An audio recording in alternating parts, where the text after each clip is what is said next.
All right. Hello. Can everyone see us out there? Comment, please, in the chat. We've got Jennifer here in our free masterclass on sales tax. Hey, everyone. Perfect. We can. Awesome. Still, we're getting used to the self-quarantining, isolation. So I, of course, am coming at everyone here from my laundry room. Jennifer is joining us from Atlanta. Welcome, Jennifer. She's with TaxJar. Thanks for having me, you guys. I'm super excited to be here. Awesome. So we're going to talk about when e-commerce businesses are required to collect sales tax. I'll start out with a question. So we're going to use the question manager and the polls just underneath the video. You may need to scroll down if you're on a laptop. So folks, please help us out. True or false? I know for sure how many states I have sales tax Nexus in. Answer in the poll section right below this video. It's not a trick question, I promise. It's by default. Excellent. So we have folks jumping in, answering the poll section. I know for sure how many states I have sales tax Nexus in. It seems unanimous. Everyone says false. So good thing we have Jennifer here. First, to help us understand what Nexus means, and then to help you understand how to go about understanding for sure which states you have Nexus in. Another poll question. So again, how many hours does your team spend on sales tax management per month? Options, again, down below in the poll section. We have 1 to 2 hours, 3 to 5 hours, 5 to 10 hours a month, 10 to 20, 20 plus hours. Again, go scroll beneath this video and you'll see our second poll question. We're seeing a split 1 to 2 hours, 3 to 5 hours. We'll give it another second for folks to jump in. Some of these people might use TaxJar already. Yeah, that's right. Mm-hmm. So while we're commenting on that second poll question, I will share to you guys a brief introduction for those of you that don't know me. My name is Wayne. I am with Bean Ninjas. We help 6- and 7-figure e-commerce businesses with bookkeeping, financial reporting, zero education, profit first consulting, business coaching. The disclaimer, very important, we are not tax experts. So please speak to your tax accountant for specific advice for your personal circumstance. The answer more than likely will be, it depends on your situation. So go ahead, consult with a tax professional. I also want to share, because we only have 12 months to celebrate this amazing award from Xero. We are the winner of Xero's Bookkeeping Partner of the Year. So I will continue to celebrate that for the 12 months that this title is ours. And we are claiming this and celebrating it each and every month of the year. I want to introduce you guys to Jennifer Dunn. Jennifer Dunn is a content writer at TaxJar. TaxJar is a service that makes sales tax filing easier for thousands of online sellers and merchants across the world. Jennifer comes to us as a filmmaker, writer, and soon to be TV writer. She's passionate about making tough topics simple. And as I shared at the beginning of the webinar, Jennifer is based in coming to us today from Atlanta, Georgia. So stick around until the end for some epic free gifts to help your e-commerce business. And we're going to use the question manager down below. So as Jennifer presents, please share your questions with us. We'll cover those at the end of her presentation. And along the way too, go ahead, use the chats. We'll try to collate. We have AMF, our community and education manager, in the chat. He's going to monitor chats. If there's at any time a question that we do not have an answer to, we will review the chats that are shared with us and the questions in the question manager.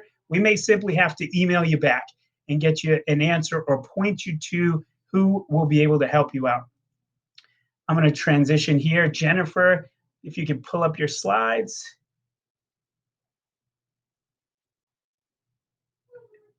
And you want to jump on your audio. It seems like it cuts the audio when we transition.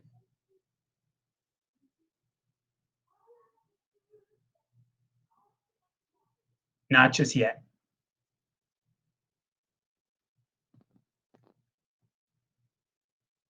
We'll give Jennifer a second to join audio.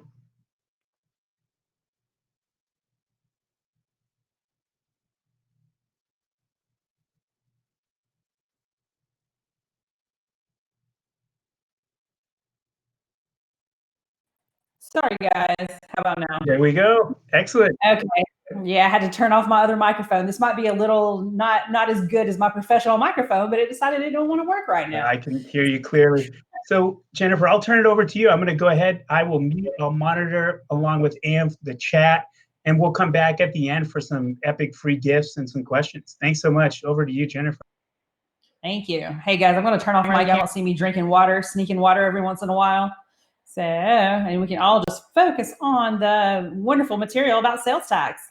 So thank you so much, Bean Ninjas, for having me. I have really enjoyed working with their company for a long time, and I'm excited to be here.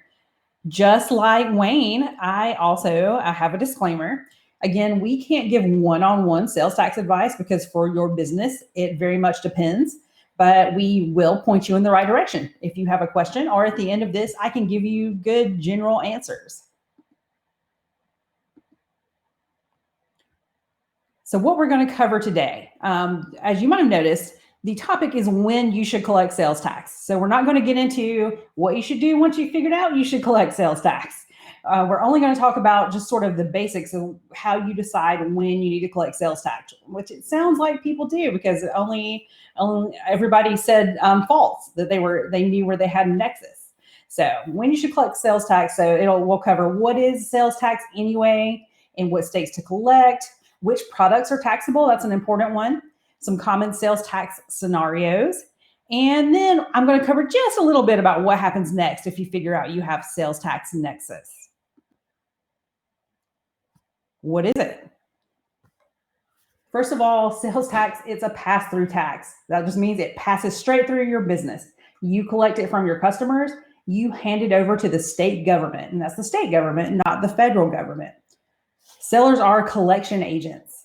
So basically, when you signed up to sell products that are taxable in a state, you also signed up to collect that sales tax. And you really don't want to pay out of pocket because you don't have to. And it really cuts into your profit margins. E-commerce, this is already a really low margin business. So if you think that you're going to offer some kind of deal by not collecting sales tax, not really a good idea because then you end up paying it right out of your pocket.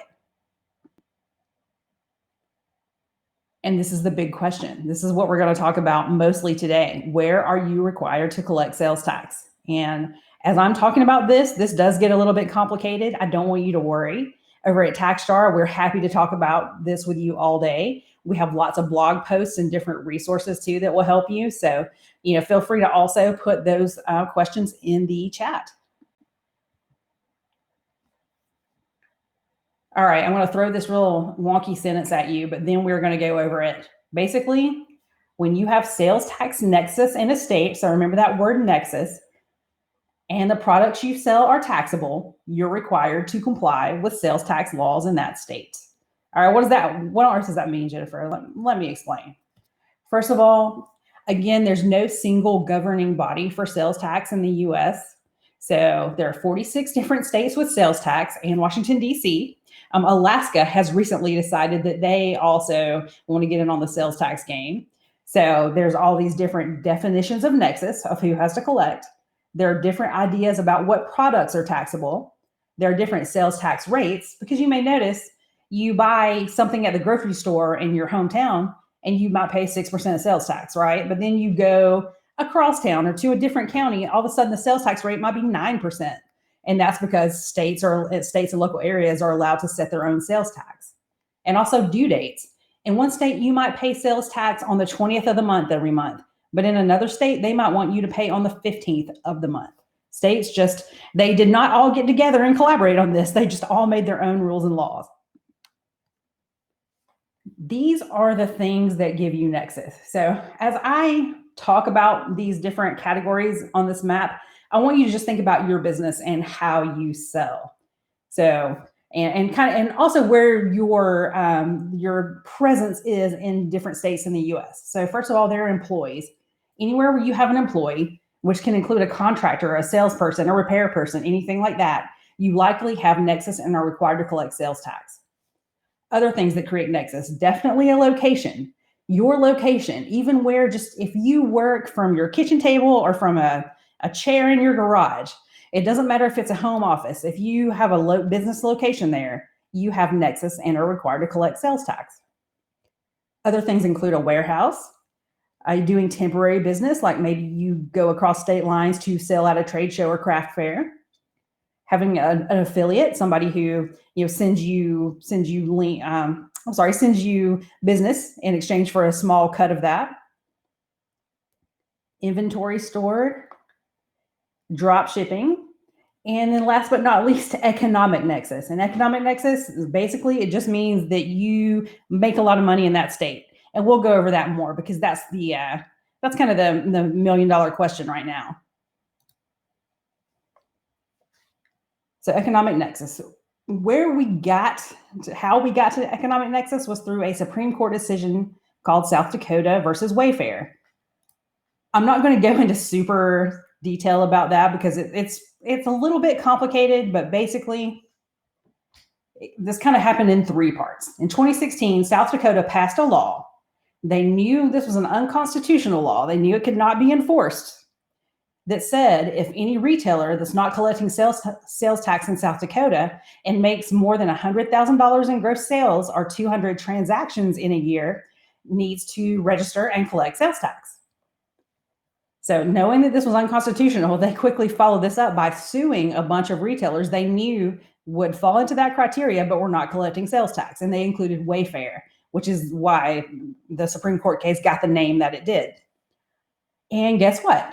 The Supreme Court decided that, yes, we are going to agree with you, South Dakota. We were wrong. And we have decided now that this is constitutional for you to make these retailers who did not have an employee or a contractor or anybody in your state, they still now have to collect sales tax from buyers in your state. Now, as you can probably guess, that changed things for a lot of retailers. Retailers who may have South Dakota, I don't know if we're on the United States, South Dakota doesn't have a very high population. It's not really centrally located. So a lot of big retailers did not have Nexus in South Dakota. All of a sudden they had to collect sales tax there. And then other states saw what South Dakota did, and they also immediately passed laws like this. So suddenly what that means for you as an e-commerce seller is you are having to collect sales tax in a bunch of new states.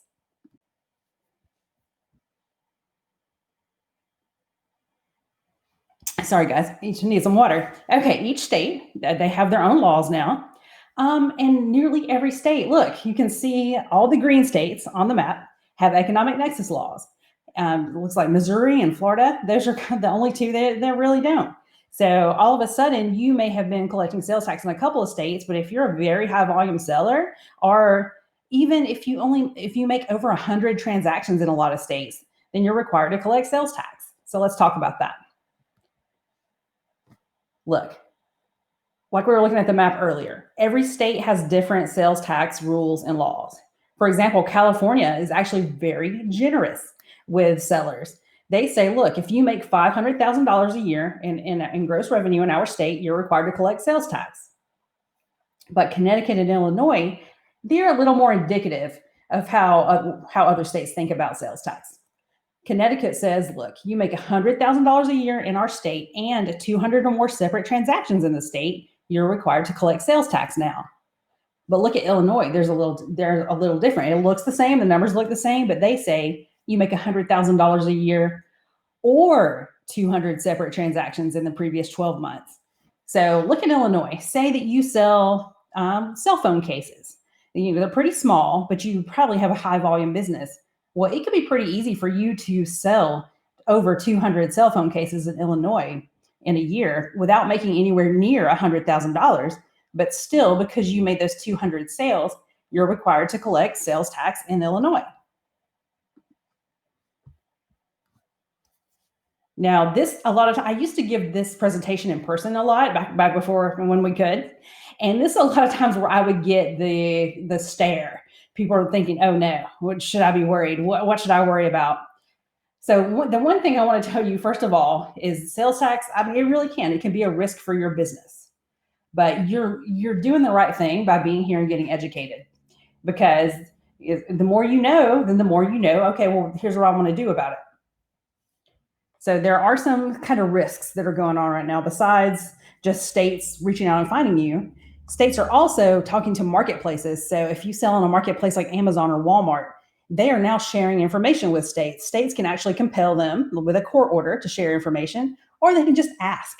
And sometimes marketplaces and states, they want to be on good terms, so they'll just share. We have a few blog posts about that over at TaxJar about Massachusetts, I believe, was one of the first ones, just giving information to states. Also, states are using analytics. So there's software out there now for state tax departments to find out, hey, and they'll just simply maybe go and try to make a purchase on a website and see if that website charges sales tax or not. And kind of the other scary things, and this is like the last of the scariness, I promise. States can come after you personally.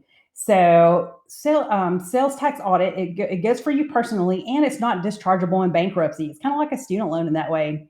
Really, really sucks. And also, as it's not dischargeable, you may end up having to pay out of pocket. So let's say, for example, that you should have been collecting sales tax in Illinois. Well, if you had just started collecting sales tax, you would have gotten that sales tax amount from your customers. But since you weren't collecting, now you're required to pay out of pocket, and you might be hit with penalties and fees. And states can go back, most of them go back 7 years. I think one of them goes back indefinitely. I think it's only one that goes back indefinitely. So yeah, it can be pretty scary. Yeah, ouch, you're exactly right. But that's the other thing. The sales tax, to me, you want to think about it kind of like insurance. Like if you have a very small business, or you're sitting on a big mound of cash, like you're like, I don't want to deal with sales tax, so I'm just gonna, play the lottery and hope they don't find me. But if you're a business, this is your livelihood, you're trying to raise your family, you have small margins. Well, it's better, and I'm going to say for most businesses, it's better to comply with sales tax, and just go ahead and collect. And that way you don't have to worry about, oh my gosh, is there like a bomb, waiting to just explode, and for these states to come after me for sales tax later on down the line. So I'm always happy to talk more about that. Now, fortunately, TaxJar, we were the very first ones to come out with what we call the sales and transactions checker. Oh, yes, Bean Ninjas is right there too. It's a pass-through tax, you guys. It's not your money. You don't need to be spending your own money. But if you go to TaxJar right now, you can you can connect your shopping carts, marketplaces, wherever you sell, and we will tell you if you have either exceeded that economic nexus threshold. So remember that like $100,000, 200 transactions in Illinois, we'll tell you if you're there. Or we will email you. If you're a TaxJar customer, we'll email you when you get close. So that way you either know, you can be more sure where you have Nexus, or you can know that, hey, I'm getting close to Nexus. Let me make a plan. Now, that last slide, the one where I said all the scary stuff about audits and things like that, I hate ending this section on that. So let's talk about something more fun. When you're not required to collect sales tax, one of the good things that came out of that Wayfair and South Dakota Supreme Court case was marketplace facilitator laws. So that also meant that states could say, hey, marketplace, Amazon, Walmart, Etsy, eBay, we know you guys are the ones facilitating the sale. You're the ones, these third-party sellers, they might be small businesses. This might be, a single mom who only does a little bit of business. But you, big marketplace, you do a lot of business. So we would rather come after you than try to come after this, single mom or whatever. And I might be giving states too much credit for being nice. But I don't know. I've seen states try to work with folks. So yeah, a lot of times if you sell on Amazon, Walmart, Etsy, eBay, or another big marketplace like Patreon, for example, if you use Patreon, they will collect on your behalf. Now, caveat, you're still required to collect on your non-marketplace sales. And we'll go over some scenarios about that. Now, here are the states with marketplace facilitator laws. As you can see, not as many as have those economic nexus laws. So say you sell on a marketplace, but you live in Tennessee. Well, Amazon is not collecting sales tax on your behalf in Tennessee, not until October 1st. And on October 1st, they will. But see, Mississippi, Missouri, they're not collecting sales tax on your behalf yet. So you do need to pay attention to that and kind of know how each state is working within the framework of this Supreme Court ruling that kind of just blew up and changed everything about sales tax. Now, that was question number one, and that was kind of the more difficult question. Well, for most people, that was the more difficult question. Okay, where do I have Nexus? But this one, so once you figured out what state you have Nexus in, you need to ask yourself, is my product or service taxable? These are the 3 key questions that will guide you. First of all, what are you selling? Is it tangible personal property? Almost always tangible personal property, so tangible stuff you can touch, sense, is taxable. So a toothbrush, a piece of furniture, a lamp, those things would be taxable in pretty much every state. I can't think of a state where a toothbrush is not taxable. Or is it non-tangible but taxable? That could be something like a Kindle book that you buy or a movie that you buy online and stream online. Those in probably about half of the states now are taxable. States are realizing, oh, hey, people are buying a lot of things digitally now. We want sales tax on that. And then the last question is, of course, in which states will you sell it? So we'll talk a little bit about that. I was just talking about Kindle books and things like that. States are always a few years behind current technology. So I don't know, maybe we'll be doing something, maybe we'll making purchases in VR next, who knows, virtual reality.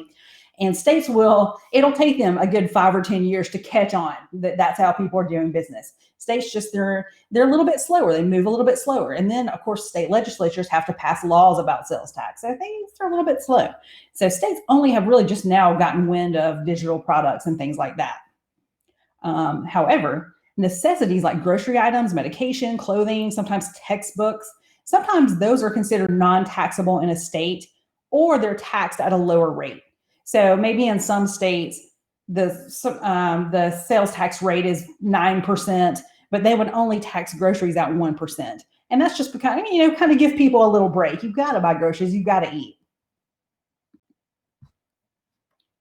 And here's our menu of grocery taxability. As you can see, there's only a few states where groceries are fully taxable. In a lot of these states, groceries are just not taxable at all, or they're taxable at a lower rate. And the same is true for a lot of different kinds of products. So you got to be a little bit careful here to make sure that what you're selling is actually taxable in a state.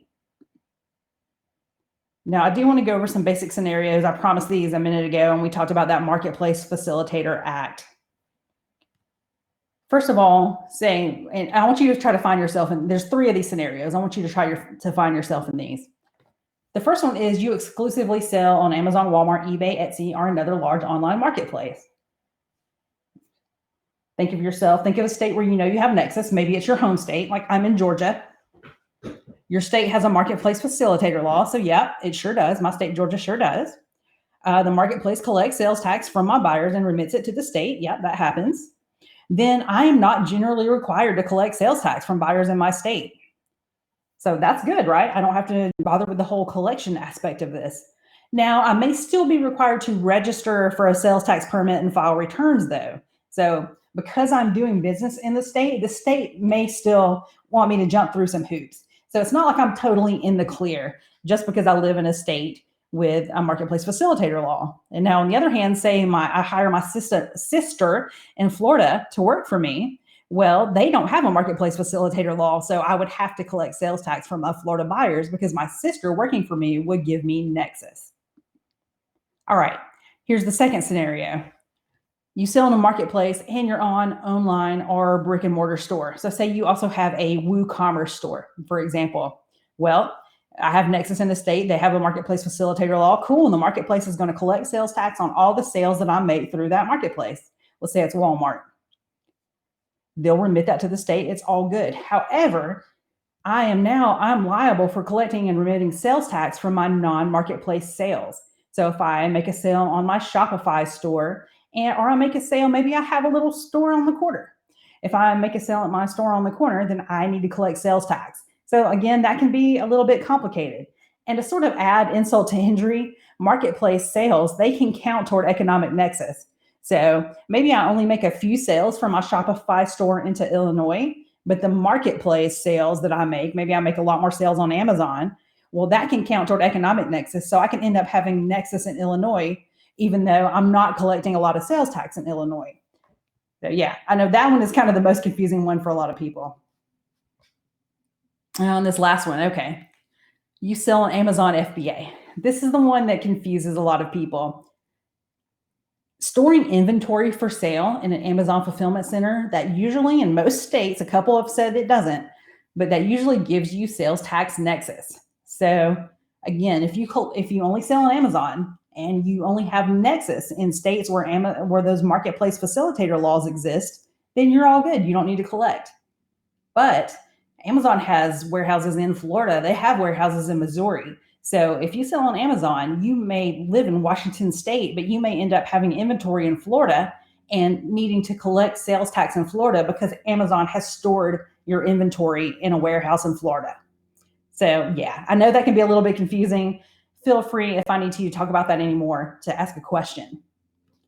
Now, I told you guys I wasn't going to really go much through the steps to compliance. So we're in the home stretch here. This is just a little one-off. So once you have Nexus in the state, you need to register for a sales tax permit.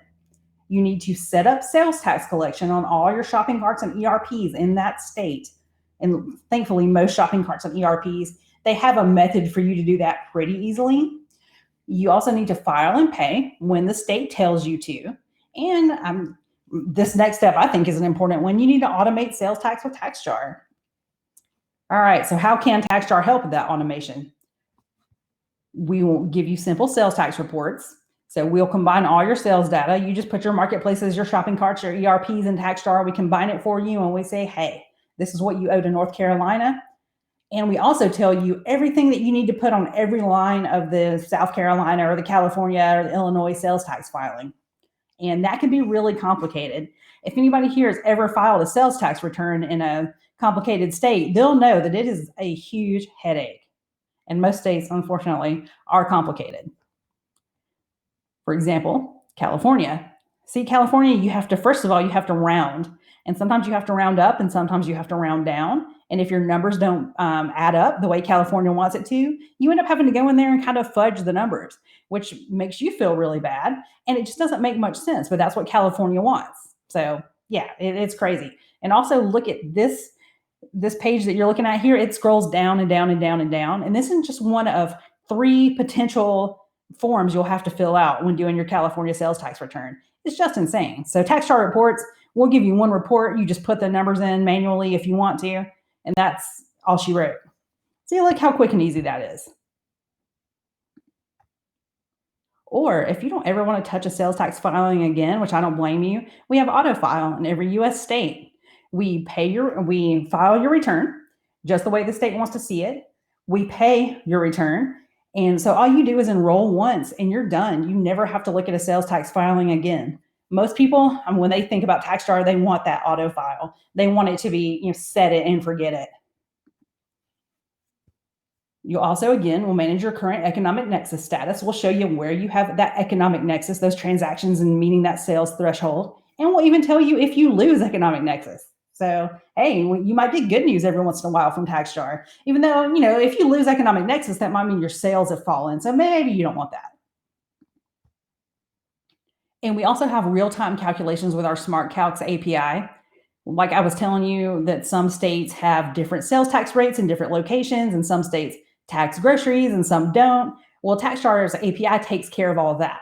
So if you're a developer, or if you're someone with more complex needs for your sales tax calculation, TaxJar's got your back there too.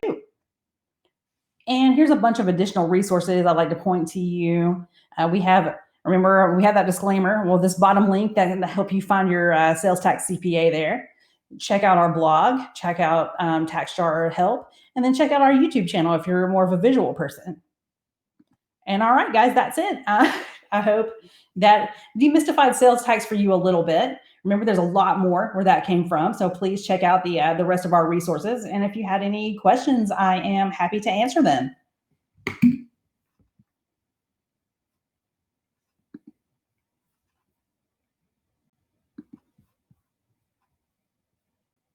For that presentation, I'm going to pull back up the slides. I know we're going to ask if you do have questions, please be comfortable enough, share them in the questions manager down below. So just beneath this video, you can post your questions there. So let's jump things off in the chat while folks are coming up with their questions. So what was the most valuable piece of hot tips that you received today from Jennifer? For me, it was the merchant collections and fulfillment piece. Yeah, that fulfillment stuff. That again, the question section. I'm aware too. I think there's over 100 fulfillment centers because there's even multiple in a number of states. Amph shared the 3 scenarios were most helpful. Oh, thanks, Amph. Yeah, I like the scenarios too. I think those are important. So we have 2 questions in the chat. I'll kick them off. So the first one, Jennifer, can you post us to a tool that helps sellers work out whether or not they're required to collect and remit sales tax based on the states they're operating in? Yeah, there's a couple things. So first of all, you can use TaxJar, which is that sales and transactions checker that I mentioned earlier. You can just go over to, well, probably the best way to get to it right now is just TaxJar sales and transactions checker. That's really hard to say out loud. We need to change the name of that. I think we'll change it. And go to that. And so I'll just go to taxjar.com and sign up for a free trial, and we'll get you right in there. So there's that. But also you can go to taxjar.com/states. And here, I'll stick that in the chat too. Oh, thank you, Amph. I appreciate that. Posted a chat to his own question. Excellent. On the ball. There you go.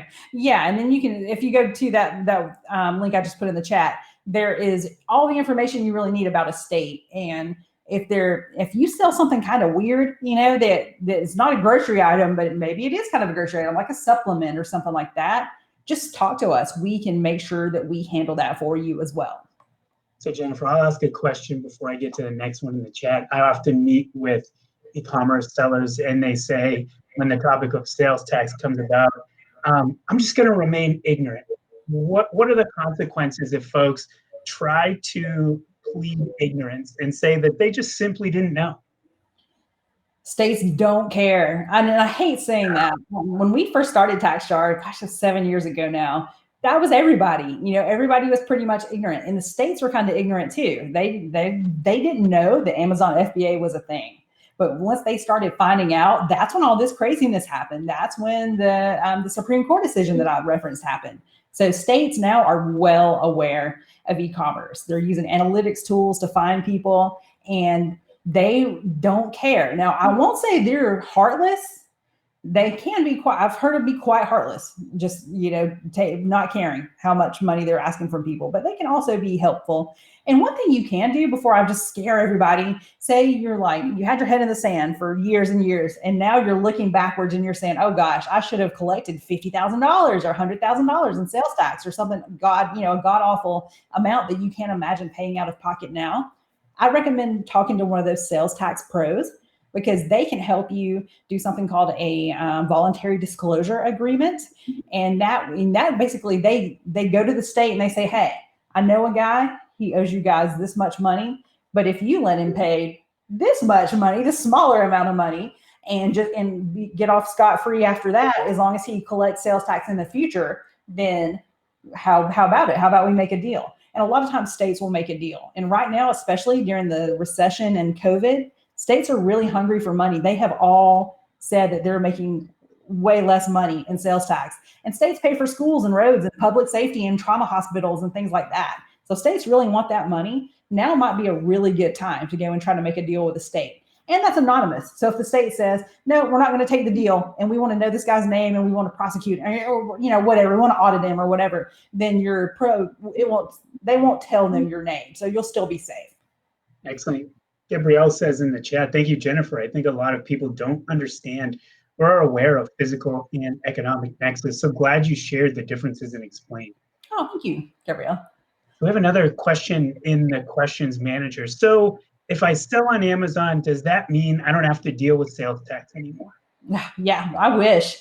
I know that's the one everybody, when Amazon started collecting sales tax, everybody was like, yeah, we're fine. We don't have to do it. But there's still some things you have to do. First of all, make sure you don't have Nexus in one of those states that does not make Amazon collect. Amazon doesn't have to collect in every state. And they don't in states that they don't have to. Amazon's not going to do anything more difficult. They're known for running a real tight ship. So, so that's, you need to watch that.